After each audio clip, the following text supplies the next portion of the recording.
ఎందుకు ఆయన స్పందించట్లేదు? ఎందుకంటే ఒక ముద్రం దాగిపోయడం అనేది చాలా దారుణమైనటువంటి గత 100 సంవత్సరాల నుంచి కింది నుంచి మీది వరకు జాబ్లలో కూడా హయ్యర్ క్యాడర్లలో కూడా ప్రతి దాంట్లో కూడా వాళ్ళెవరు కాబట్టి ఎక్కడ పోతే అక్కడ తొక్కి పెట్టడానికి చేస్తారు కాబట్టి అది 100% తప్పు. రేవంత్ రెడ్డి గారు ఏ మాత్రమైనా దీన్ని ఖండించి ఇమ్మీడియట్లీ వాళ్ళని బైండ్ ఓవర్ చేసి లోపలేసి కఠిన చర్యలు తీసుకుంటే ప్రభుత్వానికి కూడా చాలా మంచిది.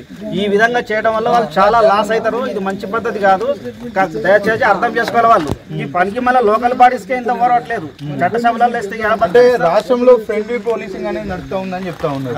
మరి సాక్షాత్తు బాధితుడే వెళ్ళి ఫిర్యాదు చేసినప్పుడు ఎందుకు వాళ్ళంతా ఆ రకంగా వివరించారు? ఫ్రెండ్లీ అంటే ఉన్న వాళ్ళకి ఫ్రెండ్లీ, లేనోనికి దుష్మన్. లేనోడు చేస్తే ఈ పాటకి తీసుకొని లోపలేసి తొక్కి తొక్కి నరాలు తీదురు ఎడికాడికి.